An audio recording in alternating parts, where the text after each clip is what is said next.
Então, vamos todos fechar nossos olhos, levar o pensamento a Deus, nosso Pai, agradecendo a Jesus, nosso querido Mestre e irmão maior, pela oportunidade de estarmos todos reunidos em um só pensamento, agradecendo por toda a ajuda que temos na nossa jornada evolutiva. Agradecendo pelo nosso corpo, agradecendo pelo auxílio do nosso anjo de guarda, agradecendo pelo nosso perispírito. Obrigado, Mestre, por tudo que nos acontece. Obrigado por esta casa na qual nós nos encontramos. Obrigado pelos nossos irmãos, encarnados e desencarnados, que nos auxiliam nessa jornada.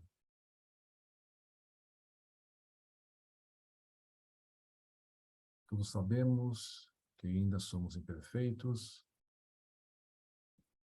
mas mesmo com toda essa imperfeição, a gente pode trabalhar, ajudar o nosso próximo. E a partir desse trabalho, dessa ajuda, é que nós vamos nos tornando melhores a cada dia. Um passinho de cada vez. Que Jesus ilumine a nossa jornada nesta noite. Pai nosso que estais nos céus, santificado seja o vosso nome. Venha a nós o vosso reino. Seja feita a vossa vontade, assim na terra como nos céus. O pão nosso de cada dia dá-nos hoje e sempre, Senhor. Perdoa-nos, Senhor, as nossas dívidas, assim como perdoamos aos nossos devedores. Não nos deixeis cair em tentação, e livra-nos de todos os males. Porque teu é o reino, o poder, a glória e a misericórdia. E graças ao bom Deus.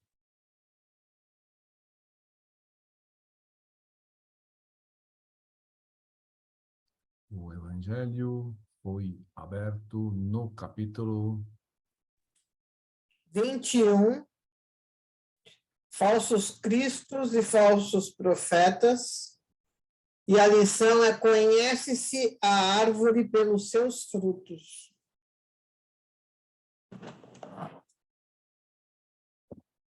Conhece-se a árvore pelos seus frutos. A gente também pode se conhecer pelos nossos frutos, né? Se a gente avaliar os frutos que a gente dá, a gente tem ideia de como a gente é. Faz uma coisa assim, ó. Saia da gente, ó, e olha a gente de fora. Coloca tudo que a gente faz no dia e avalia. Nossa, essa pessoa é orgulhosa. Nossa, essa pessoa é muito egoísta.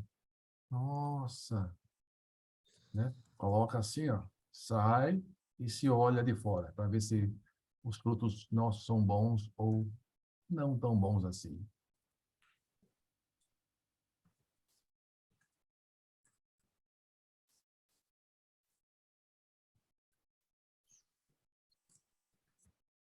Bom, na semana passada a gente encerrou um capítulo e hoje a gente começa no capítulo 7, os primeiros ensaios. O capítulo 7 e o capítulo 8 encerram a segunda parte desse livro. Então, a gente está quase chegando em 2/3 do livro.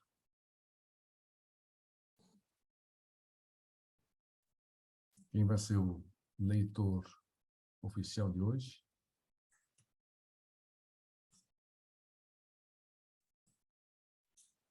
Eu posso ler, mas se o Sandro quiser ler, fique à vontade.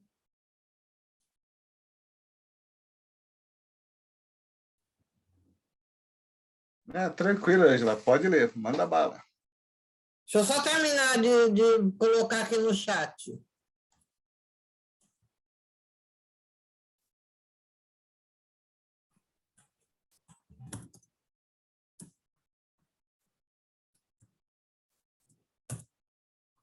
Pronto. Os primeiros ensaios. Todas as vezes que ajustaste a um destes meus irmãos mais pequeninos, foi a mim que o fizeste. Jesus Cristo, o Novo Testamento.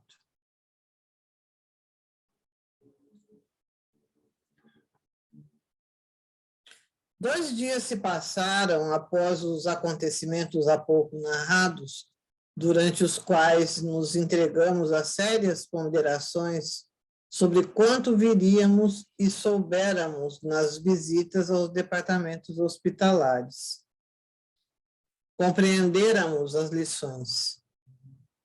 Nenhuma ilusão seria mais possível reter depois de concluído o estudo daquela Bíblia espelhante e sábia que representava cada uma das sessões visitadas.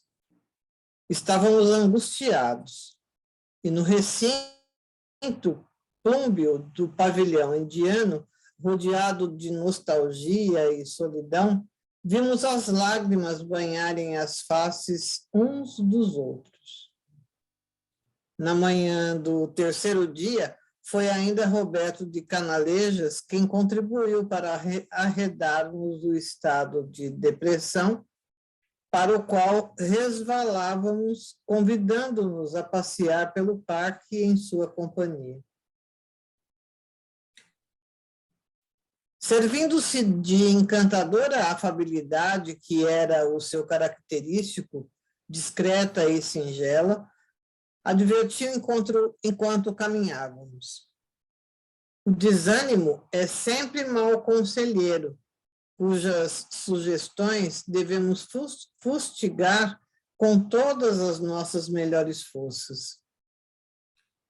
Reagi, meus amigos, voltando vossas vontades para a força suprema, de onde emanam as energias que alimentam o universo. E logo sentireis que disposições regeneradoras reerguerão vossas capacidades para o prosseguimento da jornada. Quando vos sentirdes pusilâmines e tristes diante do inevitável, trabalhai. Procurai na oportunidade, na ação enobrecedora e honesta, o restaurador para as faculdades em crise. Nunca seremos tão insignificantes e destituídos de possibilidades, quer na terra quando homens, ou no invisível como espíritos degredados da carne, desagregados da carne, que não nos permitamos servir ao nosso próximo, cooperando para o seu alívio e bem-estar. Ao invés de vos aprisionardes neste pavilhão, dando largueza de expansão a pensamentos cruciantes e improdutivos, que vos agravam os sofrimentos, vinde comigo a visitar vossos irmãos que sofrem mais do que vós, e se acham hospitalizados ainda, engastulados no drama de trevas que sobre vós também já se estendeu.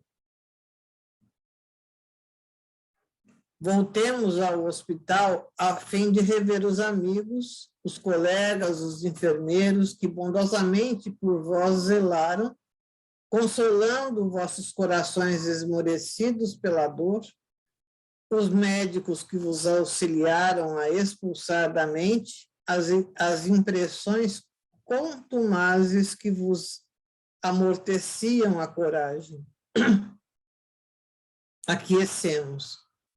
O dia todo por ele acompanhados, visitamos novos enfermos, dirigimos frases solidárias a pobres recém-chegados do Vale Sinistro, abraçamos o El e demais dedicados amigos que, por nós, se desvelaram por dias e noites de angustiada memória, apresentamos respeitos e homenagens aos eminentes psiquistas que tantas vezes se abeiraram de nossos leitos levando-nos calidosos refrigérios nas reconstituintes energias de suas virtudes hialinas. E por tudo isso, suave conforto bordejou nossa apreensão, ensinando-nos a buscar tréguas para próprias dores, aliviando as dores alheias, aquecendo-nos junto de corações virtuosos capazes de nos compreenderem.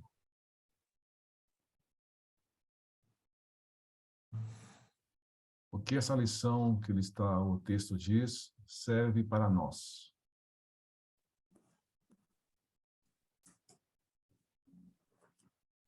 Eles voltaram, estavam parados e só ficavam pensando, refletindo e entrando em desânimo. Eles conversando sobre o passado, sobre as coisas ruins que eles fizeram, e eles estavam indo para o caminho da depressão. O que o Canalejas falou? Primeiro, ora, se liga o pensamento ao Pai, ao Mestre Jesus. Se você fizer a oração e se conectar a Deus, você vai receber energias para ter forças para seguir em frente. Segundo, trabalha em benefício do próximo. Por mais simples que a gente seja, por mais imperfeito que nós sejamos, a gente tem condições de auxiliar alguém. Então, o Camilo e esse grupo que foram suicidas, passaram por vários suicidas, passaram pelos hospitais e agora estão um pouquinho melhores, já têm condições de auxiliar alguém que acabou de chegar do Vale dos Suicidas. Eles deram um passinho à frente.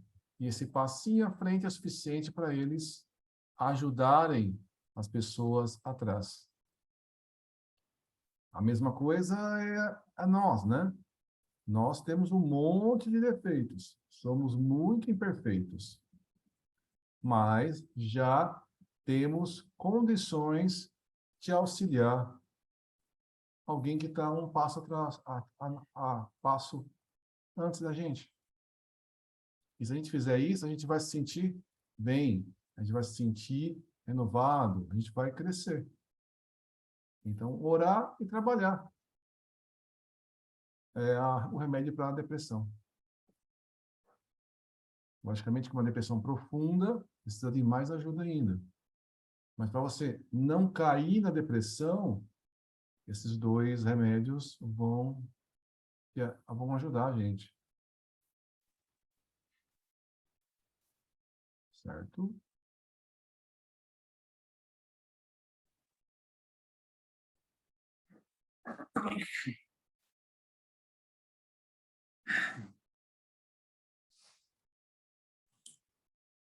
À tarde, já de regresso ao albergue, um emissário de Teócrito comunicara-nos que no dia imediato deveríamos atingir a sede da vigilância, reunindo-nos a grande caravana que demandaria a terra. Teócrito não fizera parte da assistência para essa caravana.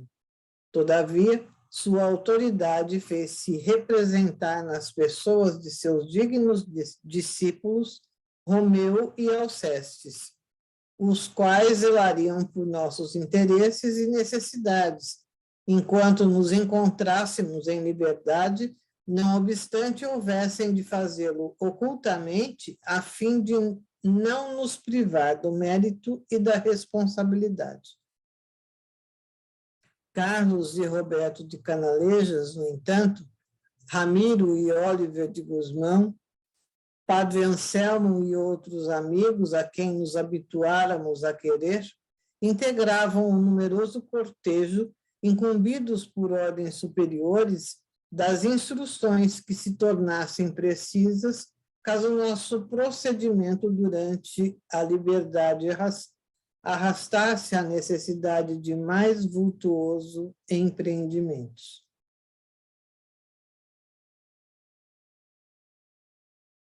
E quando as primeiras paisagens do torrão natal se desenhavam indecisamente entre as emanações pesadas da atmosfera, o pranto rolou-me nos recôncavos do ser, num sacrossanto hausto de saudade, respeito e alegria.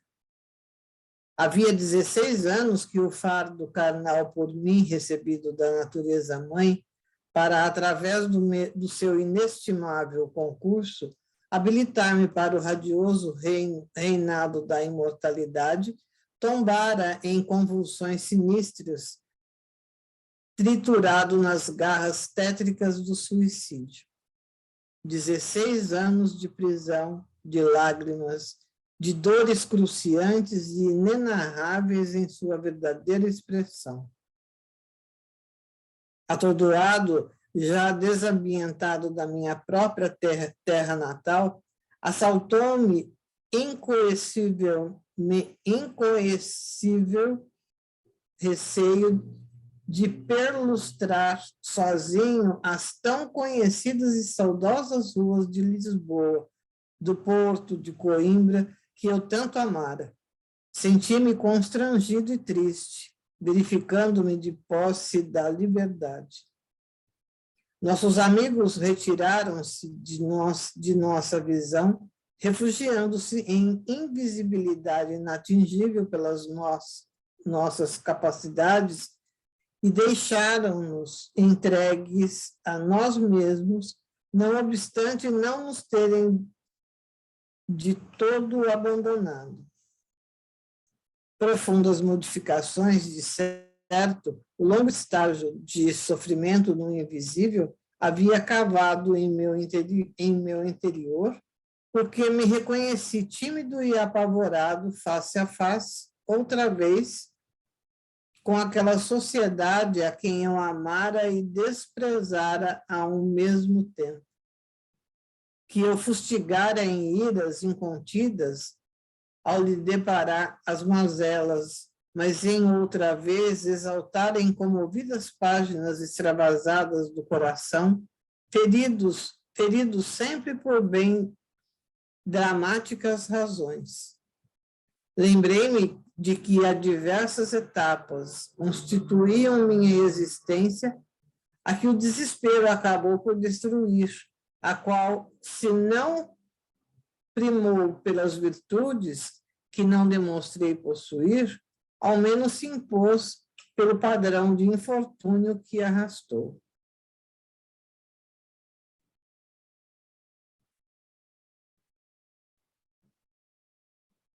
Despertada a subconsciência tão carinhosamente embalada e adormecida pela terapêutica do Instituto Maria de Nazaré, ante o retorno ao teatro do pretérito, o drama que vivi desenrolou-se às minhas lembranças com o mesmo acre sabor de antanho, alvoroçando-me as entranhas anímicas com as agruras e tribulações outrora suportadas. Lembrei-me dos que amei, dos que me amaram, ou pelo menos dos que tinham o dever de me amar e tive medo de buscá-los. As desilusões sofridas por Jerônimo Silveira encontravam-se ainda muito vivas em minhas recordações, para que imprudentemente me arrojasse a provocá-las para mim, visitando sem muito ponderar o velho lar, os amigos, a parentela de quem eu apenas tivera fugidas notícias, por jamais delas receber demonstrações saudosas através de bons votos que me dirigissem no fervor de uma prece. Vali-me, então, da afeição de Belarmino, a quem eu conhecera nos dias de desgraça, suplicando-lhe que não me abandonasse, antes marchássemos juntos nas idas e vindas que pretendêssemos, pois Mário lá se fora à cata de noticiário da esposa e dos filhos, dos quais jamais soubera no invisível até aquela data. O antigo professor de línguas deixara-se bordejar por idênticas impressões. Conservava-se mudo e compenetrado, enquanto eu dava elasticidade ao pensamento, externando-o por todos os motivos. Voltei com ele ao antigo solar que o vira nascer e vicejar, onde desfrutara o convívio amoroso da família que tanto prezara, e por cujas salas atapetadas o vulto de sua inconsolável mãe parecia ainda mover-se alucinadamente desde o momento em que o vira extinguir-se com os pulsos seccionados. Já não pertencia aos de Queiroz e Souza, a Quinta Formosa. Nem lá se encontrava a amorosa velhinha, que ele agora, os remorsos porejando dos descaninhos da alma, buscava com aflição inconsolável por não lograr jamais notícias quando o seu ser vibrava em ânsias de saudade. Então já se passaram 16 anos do suicídio do Camilo. Ele ficou uns 9, né, lá no Vale. Foram 9. Então já são 7 anos que ele está, depois que saiu do Vale, dos suicidas. Agora eles retornaram, eles vieram para o plano terrestre, né, foram para Portugal, para Coimbra, para o Porto, onde eles viveram. E eles estão aparentemente sozinhos, porque os espíritos protetores se tornaram invisíveis a eles, né? Isso a gente já viu em vários livros, que os espíritos com um teor evolutivo maior conseguem ficar invisíveis aos espíritos menos evoluídos. O próprio André Luiz, muitas vezes entrava num ambiente, o André Luiz e o mentor dele entrava no ambiente, observava o que estava acontecendo, e só depois eles reduziam, né, condensavam o perispírito, eles baixavam a vibração e se tornavam visíveis aos espíritos daquele ambiente. Então eles estavam lá, aparentemente sozinhos, mas tinha sempre a supervisão dos espíritos mais evoluídos. A gente lembra da volta de André Luiz à casa da esposa, que ele se desesperou, ele ficou nervoso, ele perdeu a calma quando viu a esposa casada novamente. Mas já da volta do André Luiz, né, do desencarne do André Luiz, até ele voltar na casa da esposa, já tinham se passado uns mais de 10 anos. E a esposa contraiu novas núpcias. E ele ficou, apesar de todo o preparo dele, ele ficou desequilibrado. O próprio Jerônimo Silveira, quando voltou, também teve grandes perturbações. E por isso que o Camilo está preocupado e pensando, não indo afoito para qualquer lugar, para pensar, eu não quero me desequilibrar mais do que eu estou.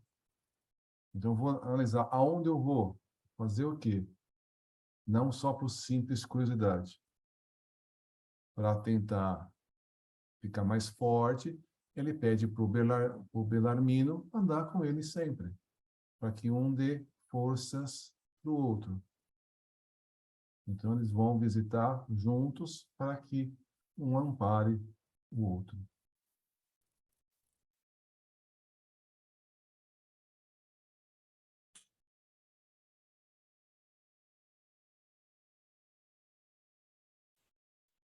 Viu o antigo professor de dialética chorar diante da lareira, posto de joelhos no local justo onde outrora se conservava o balanço da velha senhora, rogando seu perdão pelo desgosto atroz infligido ao seu terno coração de mãe. A suplicar entre pranto aflitivo e comovedor, sua presença saudosa, ainda que por alguns instantes, a fim de que se amenizasse em seu peito a dor feraz da saudade que lhe extorcia a alma. Qual peregrino desolado, procurou-a por toda a parte onde supôs provável encontrá-la. A amorosa velhinha, porém, para quem vida, alegria e felicidade se resumiam nele, não era encontrada em parte alguma. Até que ideia desconcertante lhe apontou a derradeira possibilidade. Dirigiu-se ao jazigo da família onde repousavam as cinzas dos seus antepassados. Sua mãe, de certo, também lá estaria. Com efeito, o nome adorado lá se encontrava gravado na pedra tumular ao lado do seu próprio nome. Belarmino ajoelhou-se então à beira do próprio túmulo e orou por sua mãe, desfeito em lágrimas. Entardecia quando, silenciosos, descemos a encosta alfombrada do Campo Santo. Parei à medida das minhas possibilidades, levantar o ânimo do amigo querido, e enquanto vagávamos pelas ruas, observei, esforçando-me por parecer confiante e consolativo. Será fácil deduzir quanto ao destino de tua veneranda mãe, ó meu amigo. Não se achará com certeza enclausurada naquela gaiola de mármore e podridão, pulverizando-se com os últimos elementos materiais que ali se encerram, uma vez que nem tu lá te encontras. O censo indicará que, sendo nós ambos portadores de personalidade eterna, também ela o será, e como nós, se encontrará em local apropriado à sua existência extracorporal, mas nunca no poço tumular. Sim, eu já o havia pensado, Camilo. Porém, onde estará ela? Em que local do infinito invisível? E por que será que nunca mais, sendo eu imortal, pude encontrar minha mãe querida? Por que não a entrevi jamais, refletida nos pulsantes aparelhos de nossa enfermaria, em visita telepática? Vê-la-ei, porventura, algum dia? Perdão, Belarmino. Pareceu-me ouvir-te dizer que também a senhora, tua respeitável mãe, compartilhava das crenças materialistas que professastes? Como quererias, então, que vivesse a orar por ti, fazendo-se refletir na sensibilidade de um medidor de vibrações espiritualizadas, para servir-me das explicações de nossos caros amigos da colônia? Indaguemos antes do seu paradeiro ao doutor de Canalejas, ou ao nosso Roberto. Quanto a mim, não anteponho dúvidas à possibilidade de a rever estou. Se tudo quanto nos tem envolvido desde que penetramos o além-túmulo impõe-se pela justeza da lógica, a mesma lógica conduzir-te-á a reveres tua mãe mais tarde ou mais cedo.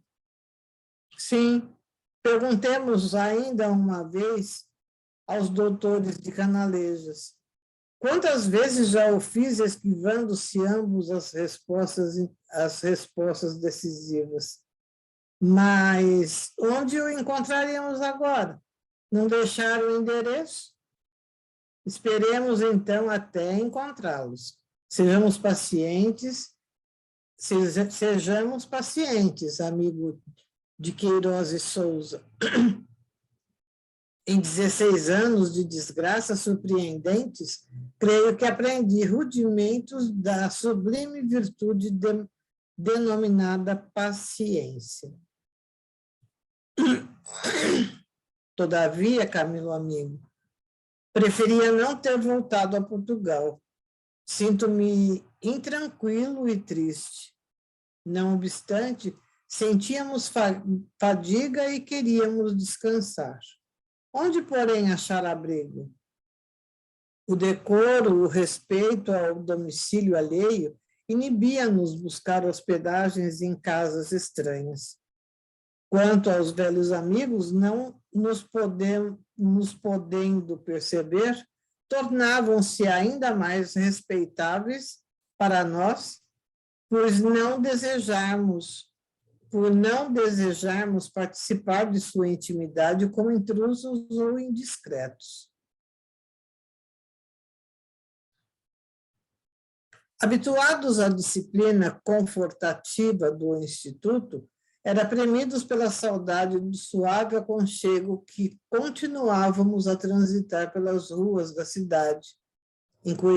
Incoercível tristeza anuviava-nos o coração, ao passo que o crepúsculo derramava nostalgia em derredor, avolumando as sombras e as impressões que nos chocavam. Belarmino alvitrou nossa hospedagem em uma igreja, cuja nave repleta de fiéis convidava francamente à intrusão. Repeli, no entanto, a sugestão fiel à antiga incompatibilidade com os representantes do clero. Numerosos locais foram, em consequência, lembrados, mas tanto os indicávamos como imediatamente eram rejeitados. De súbito, como se a fraternal solicitude de Teócrito nos observássemos através dos espelhos magnéticos, acompanhando nossos passos como fizera a Jerônimo, ideia salvadora iluminou minha mente e bradei jubiloso. Fernando, sim, Fernando de Lacerda, o protetor inesquecível, cujos caridosos pensamentos de amor e de paz, diluídos em cintilações de prece, tantas vezes me visitaram no desconsolo apavorante do tugúrio de trevas, onde minha alma espiava a ousadia de se haver antecedido a determinação da justa lei. Sim, Fernando, o coração boníssimo que continuava incansável e piedoso como ele só, a cativar-me com suas constantes visitas mentais, seus abraços amoráveis convertidos em radiações benfazejas de novas preces para nossas conquistas de dias melhores para o meu destino. Não ignorávamos o domicílio do velho amigo, tampouco a repartição onde exercia seu honesto labor. Tampouco o local onde se reunia de preferência para experimentações científicas e culturais, a que, ao lado de atenciosos companheiros, emprestava os melhores esforços por já o havermos visitado quando da primeira vez que lográramos descer à terra.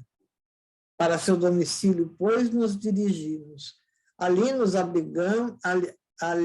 abrigando, discretos e humildes, ocupando o cômodo acima do telhado, água furtada, que se diria apropriado pelo invisível para hóspede de nossa categoria.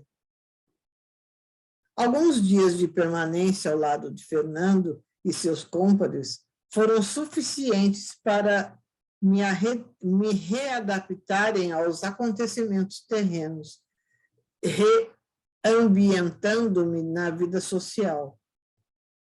Não foi, todavia, sem sensíveis constrangimentos que o fiz, sinceramente saudoso do convívio sereno e fiel e leal da sociedade invisível a que já me habituara.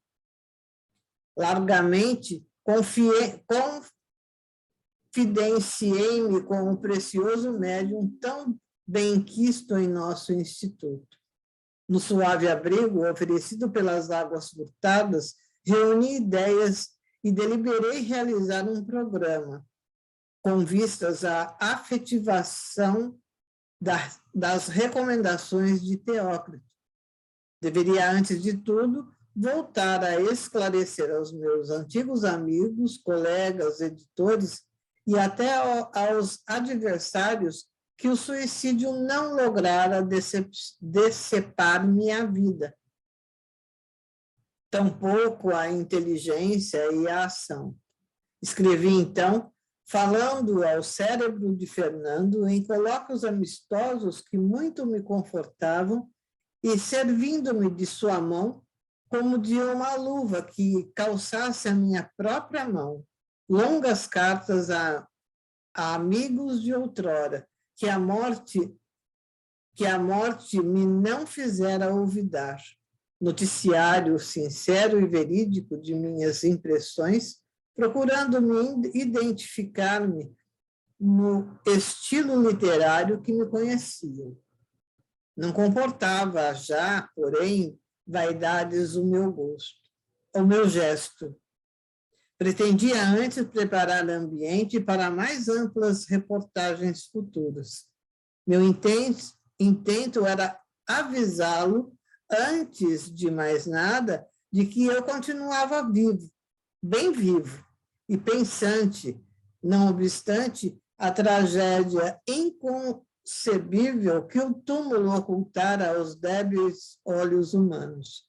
Meu desejo era revelar-me àquela mesma sociedade que me conhecera, rejubilá-la com as alvíceras de que, como eu, também ela era imortal, preveni-la, enfim, conscienciosamente dos perigos existentes através das sombrias ciladas forjadas pelo monstro suicídio.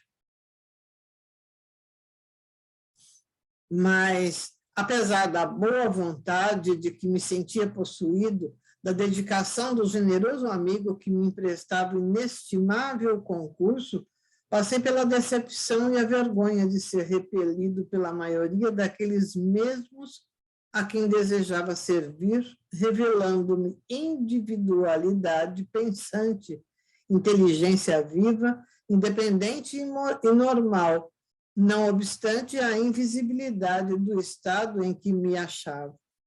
Se o desejar, grandes desgostos atrair para o próprio, sem o desejar, grandes desgostos atrair para o pobre Fernando, a quem antes eu quisera respeitado e honrado em virtude do magnífico dom que trazia, tal o de transmitir facilmente o pensamento das almas defuntas, e foi ele alvo de críticas demasiado ardentes e injustas, insultos ingratos e remoques abusivos. Desapontei-me contrariado. Não era possível a minha boa vontade o defender o nobre amigo, visto que me não desejavam ouvir. De nada valiam tantos e tão interessantes noticiários que trazia eu das minhas bandas nevadas do além, a fim de surpreender antigos competidores da literatura. Tantos e tão impressionantes dramas e narrativas com que enriquecer outros editores que necessariamente me reconheceriam através da linguagem que lhes fora habitual. Via-me forçado a calar, porque bem poucos eram os que me aceitavam à volta.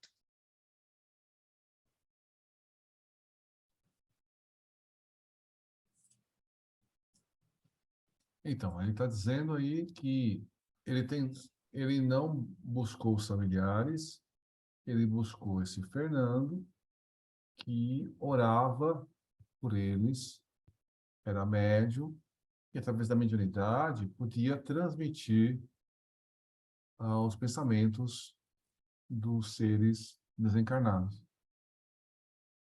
Ele procurou usar o Camilo, ele foi escritor, ele foi um escritor conhecido, então os editores conheciam o estilo, né, de escrita do Camilo Botelho. Então, ele escrevendo e procurando seguir aquele padrão de escrita que ele sempre usou, poderia se reconhecer. E as pessoas podiam falar, ó, eu matei o corpo, mas nós somos todos imortais. Então, a ideia dele era chamar a atenção das pessoas. Assim como disse Jesus, deixai que os mortos enterrem os seus próprios mortos. Né? Não jogar pérolas aos porcos. Uma das partes mais interessantes no comecinho do trecho, eu até sorri, eu acho que eu sorri na hora, foi que ele se ajoelha ao túmulo, o companheiro do Camilo se ajoelha e começa a chorar pela mãe morta, sendo que ele também está morto, só não conseguiu vê-la, né? Eles mesmos não se dão por conta de que eles estão mortos, né? Muda-se a vibração, não conseguiu ver a mãe ainda, mas ele está morto. Exatamente. E ele irá vê-la um dia. Quando? Não se sabe. Porque ele está numa situação vibracional. Aonde está a mãe? Não se sabe. A mãe ficou muito angustiada com o suicídio do filho. Será que ela se conseguiu se tranquilizar, amenizar, ou ela está em situação também de desespero? Então, por um motivo ou por outro, eles ainda não puderam se reencontrar. Mas com certeza, mais para frente, quando ele estiver melhor e a mãe estiver melhor, eles vão se reencontrar. Pode demorar mais ou menos tempo, mas vão se reencontrar. A gente não sabe a situação da mãe nesse instante. Talvez mais à frente o próprio Canalejas possa dizer alguma coisa. Mas ele perguntou para o Canalejas várias vezes: onde está minha mãe? Como está minha mãe? E o Canalejas sempre se desviou do assunto. Talvez porque talvez a mãe não esteja tão bem assim. E se ele souber que a mãe não está tão bem, pode ele se desesperar. Então, não sei, mas será que a mãe não está bem? Por isso que o Canalejas mudou de assunto?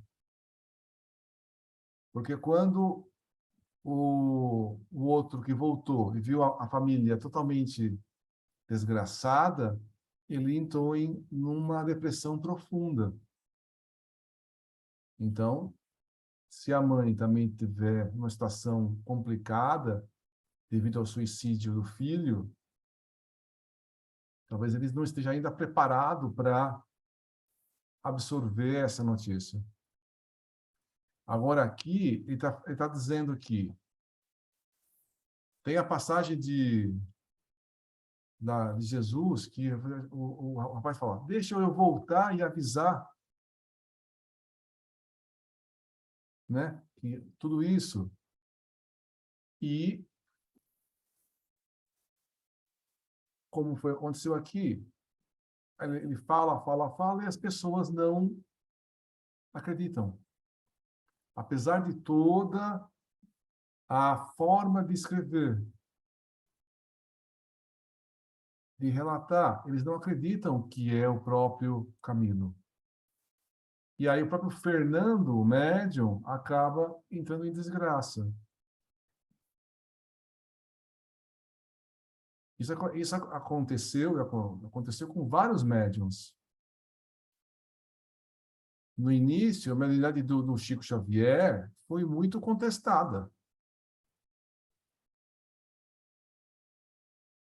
E fizeram até análises da grafologia para comparar a letra com que o Chico escrevia, a assinatura de um espírito com a assinatura do mesmo espírito encarnado.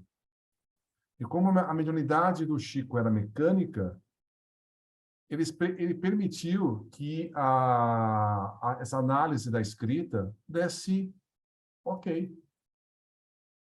Diferente, por exemplo, de um médium intuitivo, que vai escrever com a própria letra.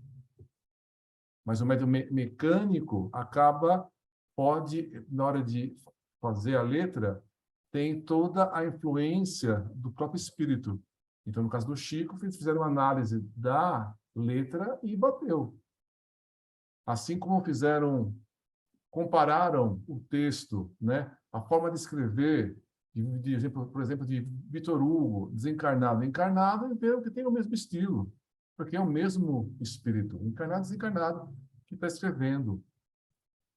Então, é possível fazer isso, só que essas pessoas não estavam preparadas ainda para receber as notícias. Assim como o próprio Camilo falou, a sua mãe era materialista. Então, ela não ia rezar para você. Se ela não acreditava em Deus, se ela não acreditava em vida depois da morte, para que ela ia orar por você?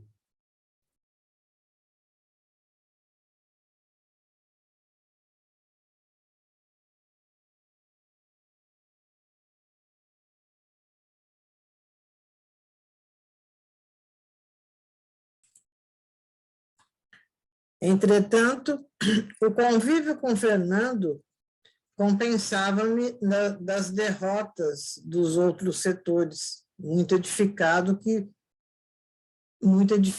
me senti graças às palestras que comumente com ele empreendia, reservando-lhe eu e minha melhor afeição um tono sempre crescente de gratidão pelas simpatias que a mim, como aos meus cômpares, infatigavelmente demonstrava. Por uma tarde de sol, um mês depois de nossa chegada a Portugal, quando os perfumes amenos dos aloendros se misturavam ao sugestivo olor dos pomares fartos, espalhando vida e encantamento pela atmosfera serena, voltei sozinho e pensativo, num gesto abusivo e temerário à quinta de S. Recordações doridas erguiam-se quais duendes obsessores a cada palmilhar pela estrada alfombrada e tépida, e o passado impunha-se a pouco, sacudindo as minhas lembranças, as cinzas do esquecimento, que os dúlcidos favores celestes haviam espargido sobre minhas dores, assim aviventando-as para novamente me cruciarem o coração. Afigurou-se-me desguarnecido o velho casarão.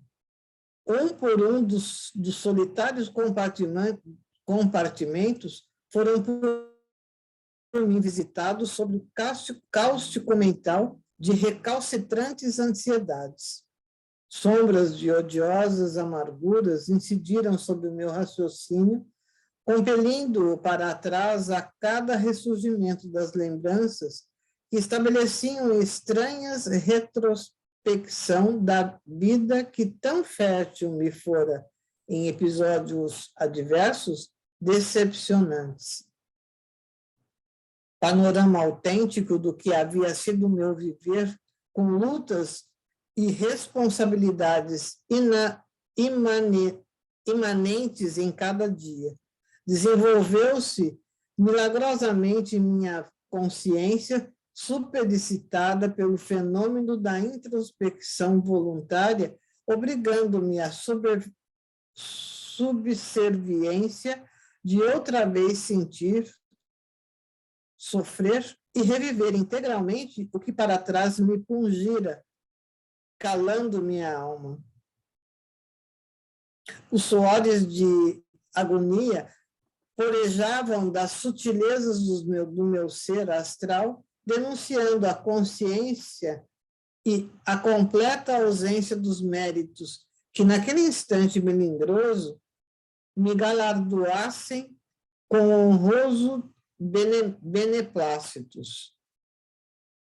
Dir-se-ia que os episódios evocados pelas emoções abeberadas no ambiente em que outrora vivi, pensei, agi e impregnei de forças mentais deletérias se agitavam a minha hipersensibilidade momentânea, transmutando-se em fantasmas tirânicos que me deprimiam quando deixavam de acusar.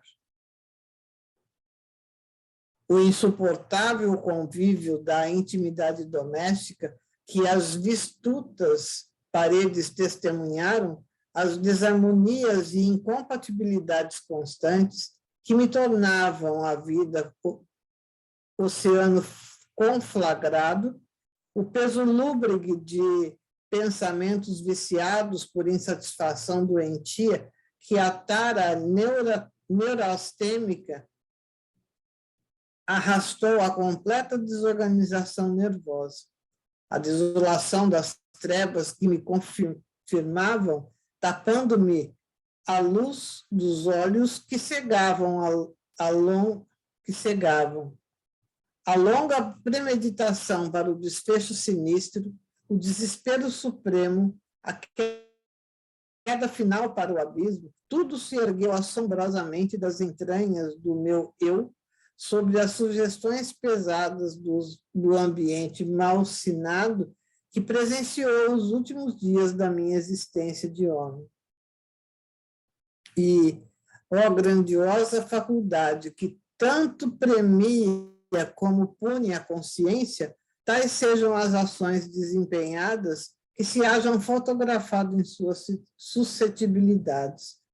Revi, sentindo-me os efeitos, até mesmo as cenas derradeiras, isto é, os estertores macabros da morte aniquilando antes do justo prazo aquele fardo que me fora confiado pela solicitude divina como sagrado depósito para a recuperação honrosa de um passado ominoso, carregado de opróbrios.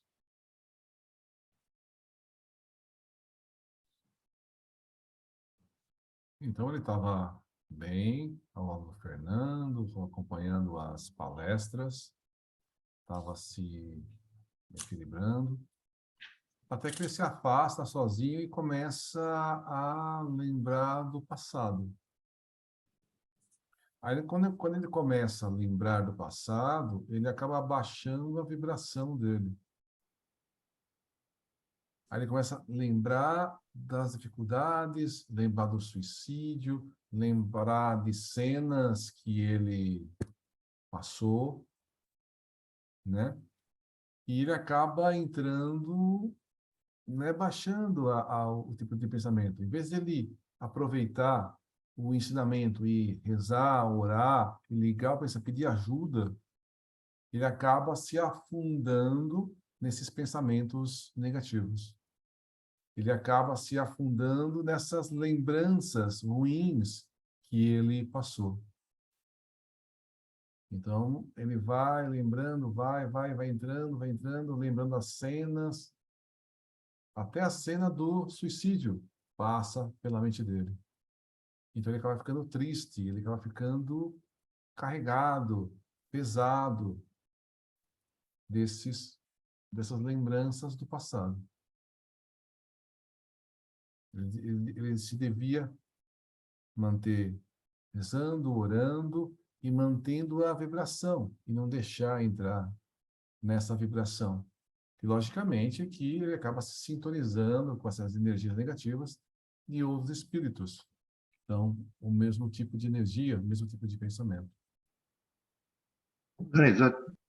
Tem aqui um trechinho que diz assim: alguns dias de permanência ao lado de Fernando e seus cômpares foram suficientes para me readaptar aos acontecimentos terrenos.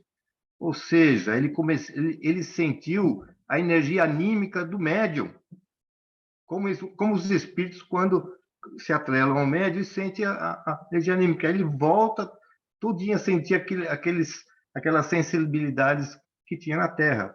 Eu penso que foi isso que aconteceu aí, né? Que ele trouxe para si todo aquele sentimento, como se ele estivesse ali sentindo a presença da carne, ali, no local onde ele estava vivendo. Eu acho que foi isso também. Ok? Sim. Quando você tem contato com o médium, você tem a parte anímica, né? Do médium Fernando. Ele acabou se deixando levar e chegou nessa situação.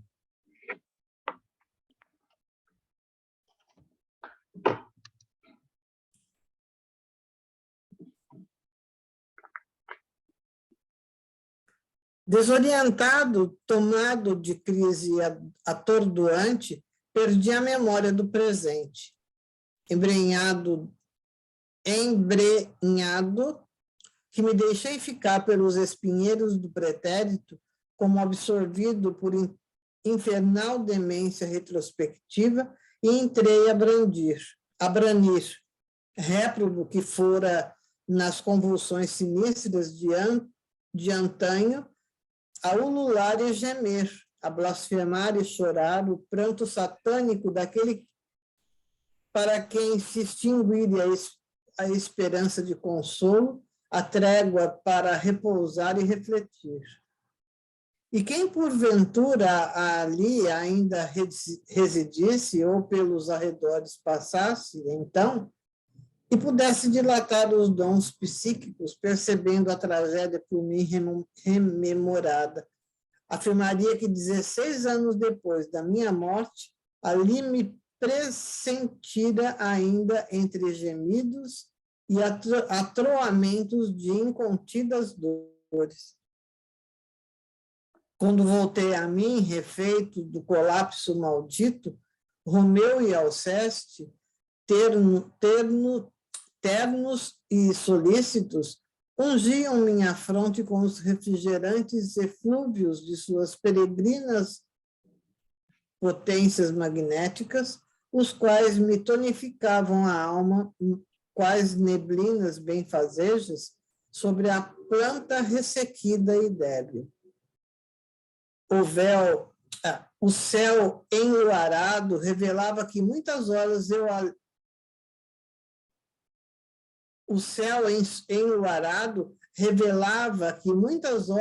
eu assim passara, alucinado dentro do círculo ígneo do passado, pois já era noite, as estrelas longínquas lucinavam, alindando o firmamento. Vi-me em repouso sob o frescor dos arvoredos perfumosos, e os velhos ramados do vinhedo próximo disseram-me que me encontrava ainda na quinta. Inaudito desgosto pungia-me o coração enquanto as lágrimas deslizavam suavizante a opressão que me sufocava um seio. Roguei aos eminentes guias que, por mercê especial, me reconduzissem ao pavilhão indiano, onde me consideraria seguro, acoberto de qualquer cilada da mente entrechocada pelos passados despauterios. Portugal, com suas recordações amaríssimas, Lisboa, o Velho Porto, a terra, enfim, tudo anoitava meu espírito, predispondo à extração de sombras e sofrimentos que eu desejava, precisava esquecer. Mas não fui atendido. A benefício de minha própria reabilitação moral, asseverando-me os nobres mentores que algo eu deveria realizar naqueles mesmos ambientes, como testemunhos das capacidades de renunciação e desprendimento adquiridas para incursões novas nos planos espirituais, os quais nem eu, nem tampouco meus cômpadres havíamos verdadeiramente atingido até então, não obstante a repugnância infligida pelas atormentadoras recordações locais.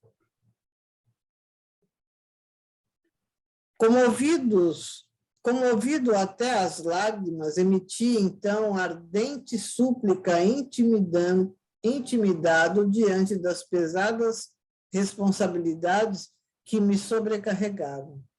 Nobres e queridos mentores, indicai-me então o que seja lícito tentar a fim de mitigar as torturas morais que me intoxicam as energias, depauperando-me à vontade.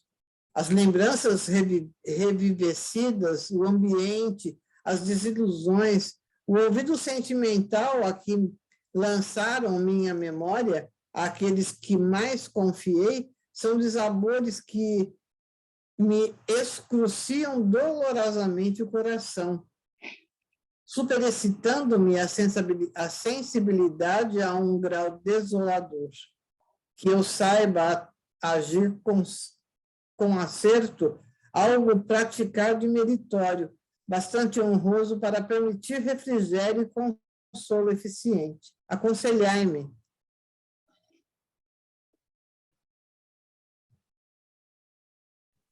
Então ele percebeu que ele entrou ele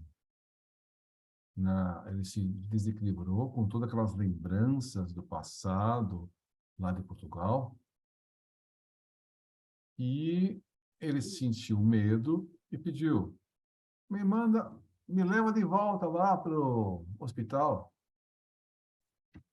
para o departamento indiano. E, como você pediu, não foi aceito. Ele solicitou, mas ele falou: não, você precisa crescer, ter experiências que te ajudem. Você precisa superar algumas coisas.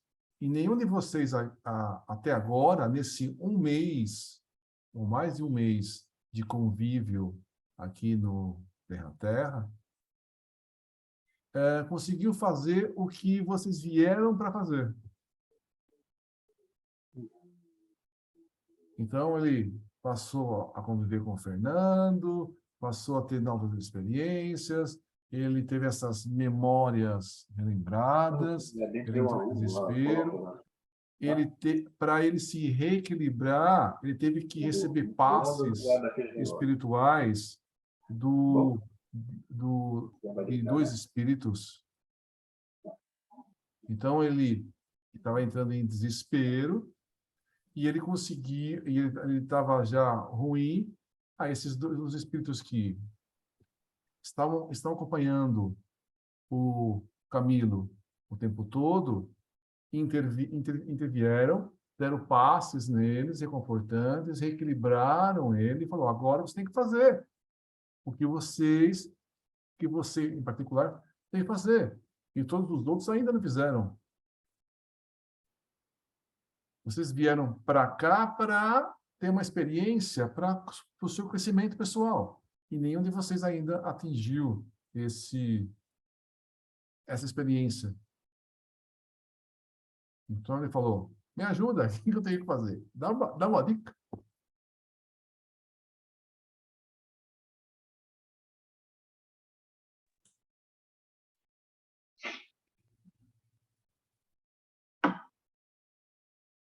Teu microfone está aberto, Celso.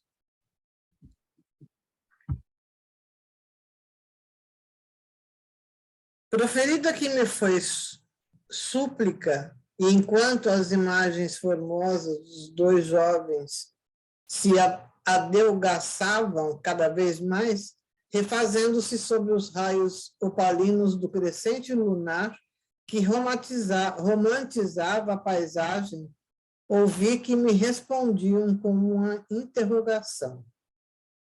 Quais foram as advertências de Roberto ao vosso grupo na véspera da descida para estas instruções? Sim, lembro-me que procurássemos refrigerar as faculdades convulsionadas pelo sofrimento, levando balsamizador auxílio a sofredores em mais críticas situações, e nos reanimássemos ao contato dos bons e sinceros amigos, cujos corações iluminados pelas refulgências de lidimas virtudes fossem fortes bastante para aquecermos o frio do desânimo, indicando-nos o passo para os roteiros prometedores. Pois fazer isso, Roberto aconselhou como devia. Reuni, então, todas as forças de que era capaz, impus serenidade aos sentidos abalados pelas emoções, alcei energias mentais, recordando as invocações ao mestre Nazareno, e orei também, fervoroso e humilde, a pedir socorro e proteção. A solidão em redor aterrava-me. Contemplei o casario sinistro e arrepios de odiosas emoções incentivaram em mim o desejo de afastar-me, mas para afastar-me era muito longe, onde fosse possível esquecer a tragédia que para mim tudo aquilo recordava. Fuciguei os passos e afastei-me, mas ao transpor os umbrais malditos, compensadora surpresa aguardava-me resposta. Certamente a súplica feita ao amigo divino. Ramiro de Guzmão e Roberto de Canalejas ali estavam à minha espera. Louvado seja Deus, exclamei num hasto de gratidão profunda. E confiante, segui tão valiosa companhia que me reconduziu piedosamente ao modesto domicílio terreno, retirando-me em seguida. Obedientes a impulso de longas elucubrações, oriundos de antigos conselhos, advertências e exemplos dos nossos vigilantes e instrutores, organizamos uma como associação de classe, no intuito de estudarmos e realizarmos ações combativas às ideias de suicídio, às inclinações mórbidas, detentoras de infernal predisposição, que contaminava as diferentes classes sociais, às quais agora poderíamos voltar como entidades invisíveis que éramos. Eivada de duros percalços, todavia, se nos apresentou a vultosa empresa. E não foram os eficientes socorros da luminosa assistência que nos inspiravam, certamente não lograríamos quaisquer resultados satisfatórios. Quiséramos, de início, nos tornarmos vistos e compreensíveis pelos homens, acreditados nos seus conceitos através de testemunhos francos e minuciosos que lhes forneceríamos da realidade do mundo em que vivíamos, fosse positivando nossa identidade ou por várias outras particularidades ao nosso alcance. Quiséramos, com eles, entreter relações amistosas e sérias, confabulações interessantes e elucidativas, intercâmbio permanente de noticiário por nós considerados da mais alta utilidade para todo o gênero humano, porquanto tendia a adverti-lo do perigo desconhecido que representava o suicídio para a sociedade terrena.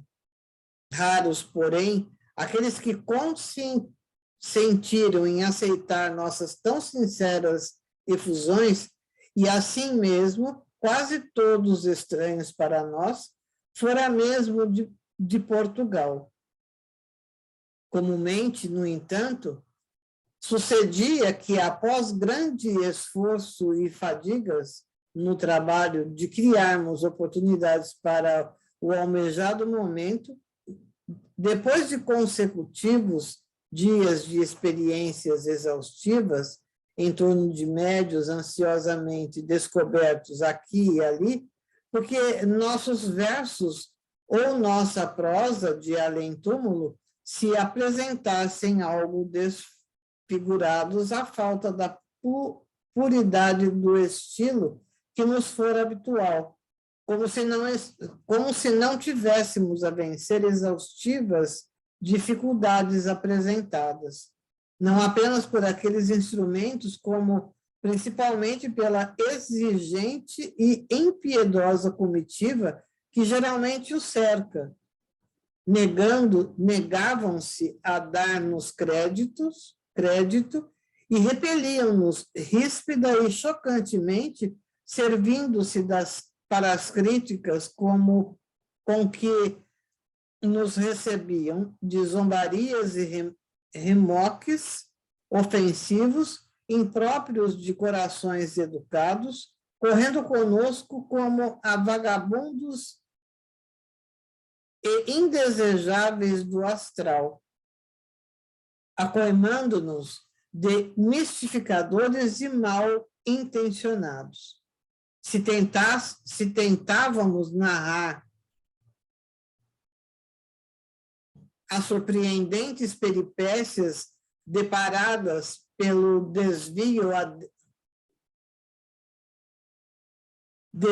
adentro do suicídio, ou descrever a vida para além fronteiras do túmulo, como todas as cores mais fortes do ineditismo, por entendermos dever de solidariedade o ajudar os incaustos a se precatarem, desviavam as intenções do plano espiritual, sério e dignificante, para se permitirem interrogar-nos sobre assuntos subalternos que só a eles próprios diziam respeito e interessavam, e os quais ignorávamos completamente, deixando-nos a ideia de solicitarmos auxílio de nossos nobres instrutores, a fim de nos tornarmos agradáveis. Preferiam tratar de frivolidades e questões medíocres, poucos criteriosas, muitas vezes, o que nos decepcionava e entristecia, provocando frequentemente nossas lágrimas, pois o tempo corria e nada obtínhamos que registrasse algo de bom e meritório no severo livro da consciência.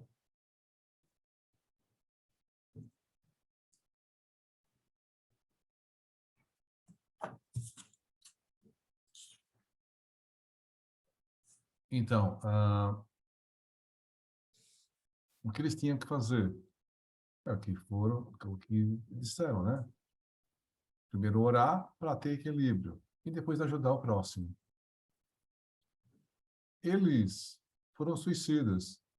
Então, eles poderiam, através das experiências dele, transmitir para o próximo, tentar evitar o suicídio, tentar falar mensagens que ajudassem. Acontece que a mediunidade, então, eles sentiram dificuldade dos médiuns e das pessoas em volta dos médiuns. Então, eles tentaram se comunicar de maneira séria, falar de maneira séria, e as pessoas estavam, os médiuns e as pessoas em torno dos médiuns, estavam querendo saber, ó, que número vai sair na loteria. Você acha que eu devo trocar de emprego? Você acha que, então, as coisas do dia a dia, em vez de eles se preocuparem com coisas elevadas, de moral, eles estavam se preocupando com coisas banais do dia a dia. Será que a minha sala aqui ficaria mais bonita de vermelha ou de azul? Eu vou pintar uma parede, o teto de verde, do lado de cá de vermelho e aqui amarelo. E, logicamente, o teto vai ter o símbolo do Verdão, né? Porque o Verdão, você sabe que... Então, o pessoal se preocupava com coisas banais. Frívolas.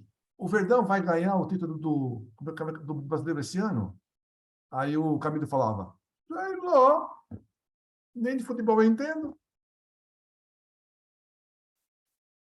Então, ele acabou tendo decepções na hora de tentar ajudar o próximo. Porque os médiums e as pessoas em torno dos médiums não estavam preparados para isso. Mas o trabalho deles era exatamente esse, ajudar o próximo. E mesmo eles tentando ajudar, se comunicar e não tendo a receptividade, mesmo assim eles estavam ajudando de alguma forma a desenvolver a mediunidade desses espíritos.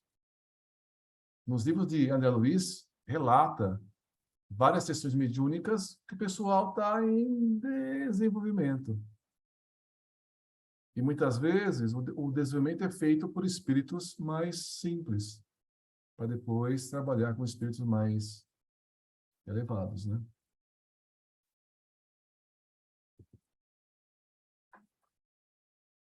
Vai, Santo, continua.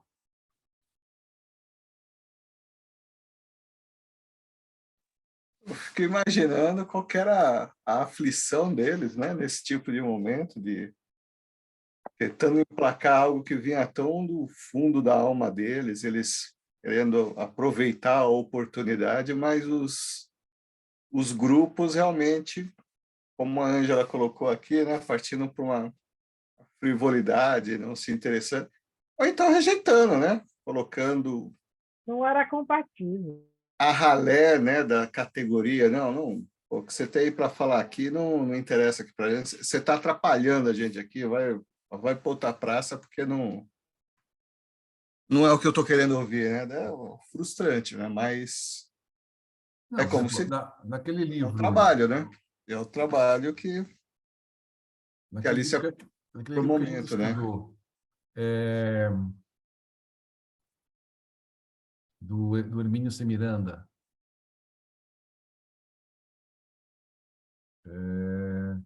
Diversidade dos Carismas. Ele relata lá as experiências de uma médium que ele chamou de Sílvia. E dentro da mediunidade da Sílvia, Regina, próprio. Regina, Regina. tá bom, Regina.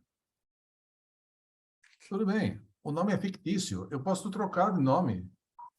É o nome social dela, da Regina virou Sílvia. Então, a Regina, então, ele relata no livro que a médium, ela deu comunicação, ela transmitiu mensagem de espíritos famosos, de espíritos elevados. E o pessoal em torno da Regina falou, não pode ser essa mensagem de, sei lá, Eurípides Barçanufo. Eurípides Barçanufo não ia se comunicar com uma médium meia boca que nem você. Ou outro espírito, né? Então, ela recebeu várias mensagens de um espírito conhecido, e como ela era uma médium não conhecida, Eles falaram, isso aqui, o quê? Tal espírito? Não, isso aqui está errado. É animismo. Ah, meu Deus, esse animismo.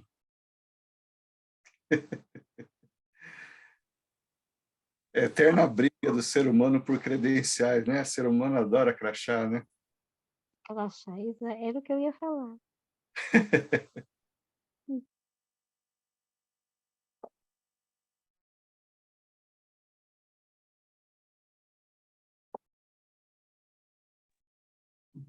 Fiquei pensando também nessa presença do Camilo com os amigos aí na Terra, né? É, é lógico que, vamos imaginar nós aqui, que nós estamos aqui vivendo aqui na Terra ainda, e a gente tem a nossa rotina diária, né? Mas diária mesmo, a rotina que a gente repete tudo, né? Desde de levantar, né? Fazer as nossas necessidades, comer, ir trabalhar, ou fazer qualquer atividade rotineira com a família, com os filhos, na sociedade, vai e volta, que é... Aí, de repente, você desencarna. Você não tem mais essa rotina, né? Você não precisa pagar boleto, não precisa pagar boleto lá, né? Você não precisa, né, se alimentar do jeito que a gente alimentava, não precisa ir ao banheiro, não precisa escovar dente, mas mudou tudo, né? Mas por mais que seja, você continua tendo vontade de algumas coisas, né? Porque você não perde assim de dia para noite a vontade, apesar que você não tem os seus órgãos sensórios do corpo, né? Mas algumas lembranças você tem, né? Aí, de repente, você volta para a Terra, né? E tá andando lá, entra numa churrascaria, aí vê nego lá cortando uma picanha assim gostosa, e você do lado com vontade de comer a picanha, porque aquilo lá, né? Aí eu fiquei pensando outro dia nisso daí, né? Porque outro dia eu estava na churrascaria, justamente quando estava cortando a picanha, eu falei, se tiver um espírito do meu lado querendo comer essa picanha aqui, ele Eu ia morreu. perguntar se o Celso jantou, né? Porque falou com má vontade. Igual vontade, né? Então, você vê que essa parte de lembranças da Terra são muito fortes, né? A gente imagina, então, a parte, assim, dos sentimentos que a gente tem com as pessoas, né? E o quanto a gente exigia das pessoas que elas estivessem atreladas a gente, né? Como se a gente fosse dono delas, né? Então, a decepção por aqueles que não oraram por nós, assim, a coisa boa por ter alguém que gostava da gente, a gente não tinha nem percebido que gostava tanto de nós, né? Tudo isso o cara ele está descrevendo aí nesse lado para a gente entender um pouco mais esse plano, né? E lá enquanto ele estava na instituição, ele estava muito bem, ele estava, né, desopilando, se desintoxicando, né, da matéria.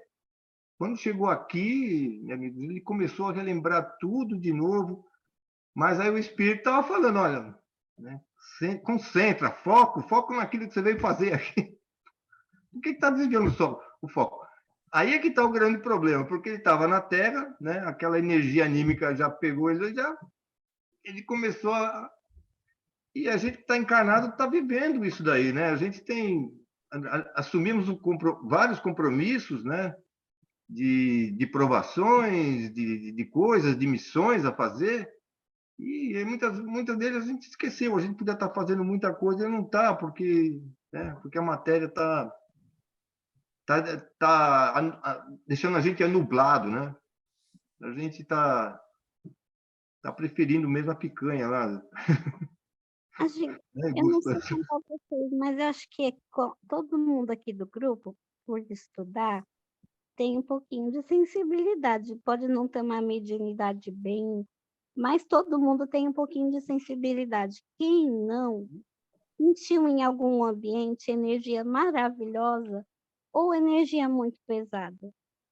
Imagina não ter a barreira do corpo. Eles lidam só com sentimento. Eu acho que o espírito, quando está lá nas colônias, nos lugares onde a energia é padrão, ela é mantida constante, né? Ela é constante, é mantida pelos espíritos que cuidam dos lugares Sim, constantes. Imagina chegar aqui e lidar com toda a energia daqui.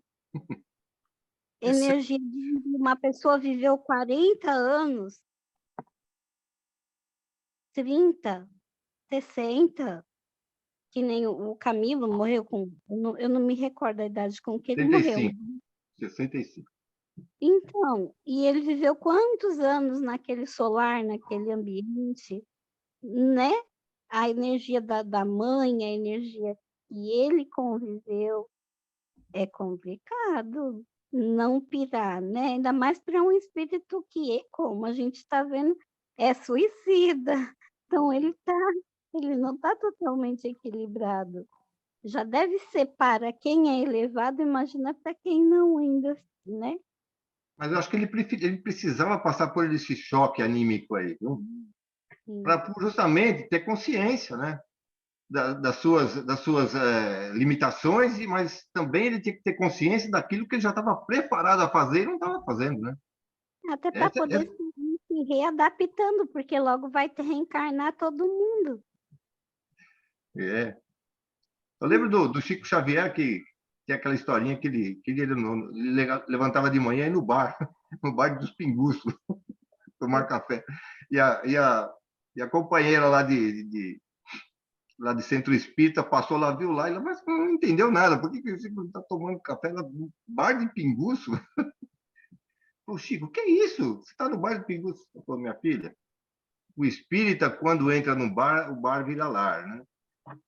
Aquele falou assim, mas a gente tem que aprender a conviver com essas experiências mais desagradáveis, né? Onde você tem você não tem a sintonia com aquele pessoal, porque eles estão divergindo da forma como você vive, mas o que você pode ajudar? É isso que ele fazia, né? Mas, Porque Celso, nenhum anjo vai ficar lá no céu, lá tocando piano, fazendo as coisas. Ele vai lá no inferno para ajudar, né? Vai Indra, baixar a vibração dele para ele poder se ajustar. Né? só a aura do Chico Xavier tinha 15 metros. Quem aqui da gente tem energia para ir Então, para qualquer lugar e não ser influenciado? pois Que é. nem Então, Chico Xavier. Andressa, por isso que a gente tem que estar mais perto dos outros, né? O Chico já de longe já tinha 15 metros. Você tem que estar bem pertinho agora dos outros. Para quem tem 1 metro que nem o nosso, tem que estar bem pertinho dos outros. Não tem jeito. Mas o Chico não conseguiria nunca sentir se ele não quisesse, porque a energia, o padrão vibratório dele era maior do que a de todos eles. Não é a Mas, mesma coisa que nós simples mortais, né? A gente mas tem demorou, viu, Andressa, para ele chegar nesse naipe aí. Sim. Demorou. Então, é isso que ele está explicando, que tem que ter a convivência em todos os setores para poder equilibrar, aprender a equilibrar em todos os setores. Demora, mas consegue. Então, é a mesma coisa você dizer assim, onde é que Jesus estava?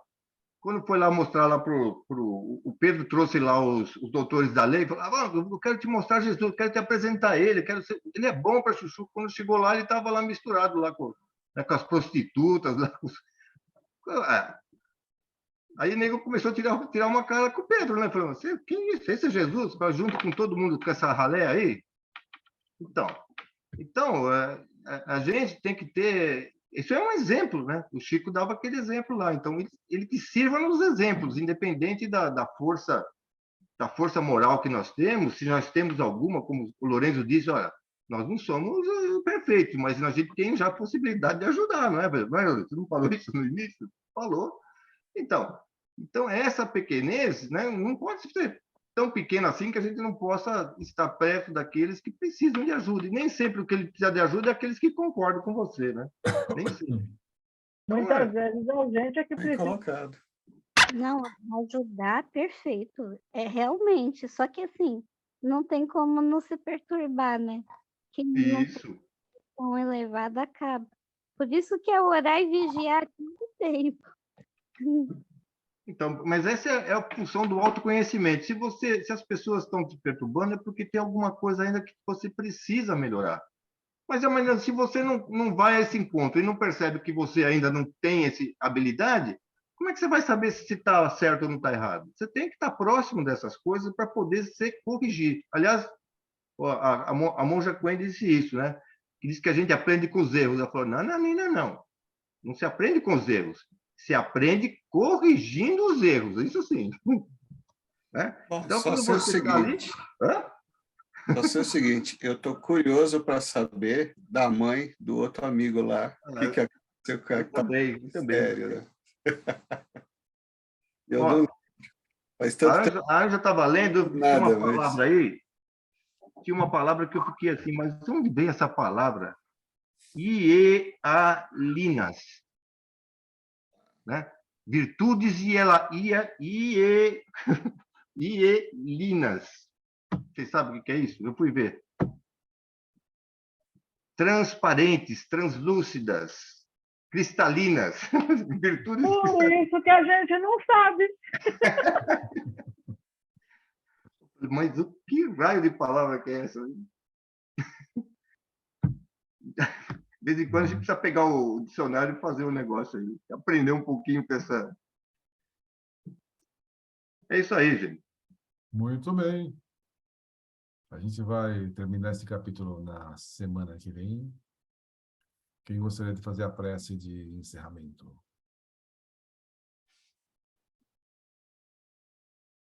O Roberto está doidinho para fazer, né, Roberto?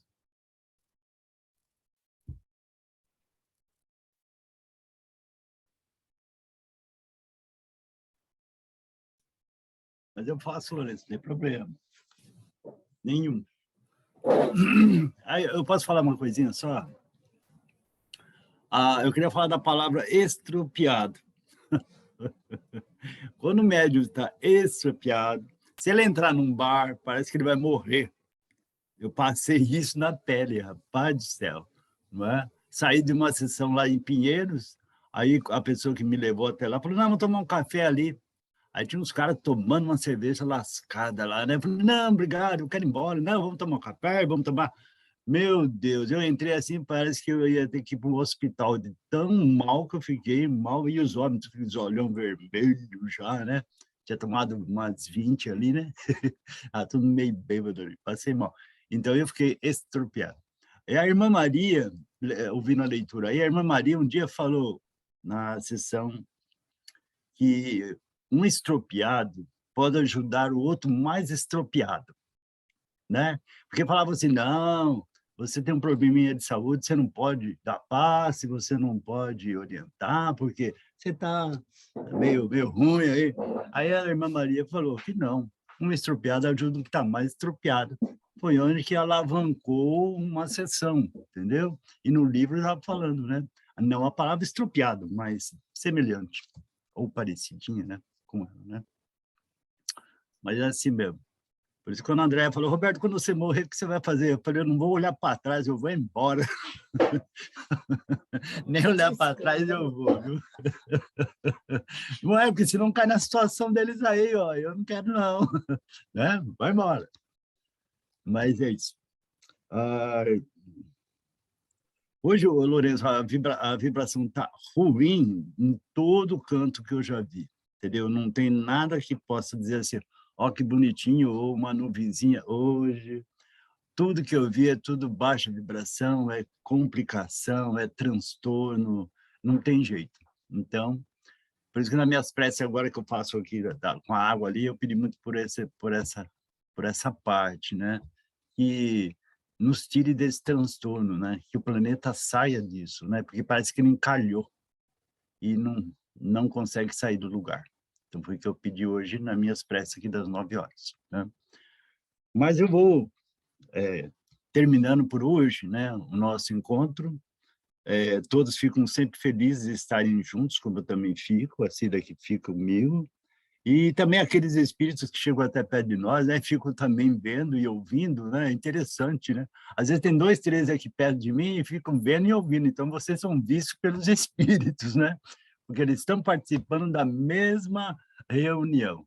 Então, às vezes mais até. Mas eu, de minha parte, de todos vocês, né? Agradecemos por esse horário, esse período que nós passamos juntos, né? sempre vendo a claridade espiritual que nos acompanha, né? Os ouvidos que nos ouvem.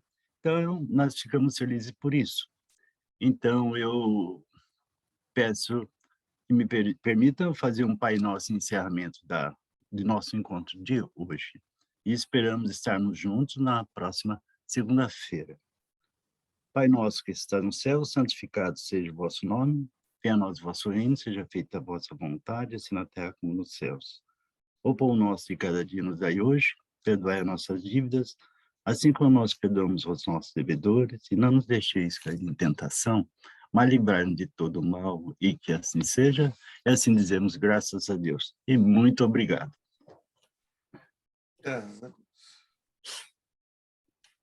Como o planeta se encontra numa situação de transição planetária, a gente tem que rezar e orar muito mais, né? A gente tem que continuar rezando, orando, para auxiliar na vibração do planeta. E como foi falado para o Camilo, reza, ora e trabalha. Ajuda o outro, ajuda o mais estupiado. Verdade.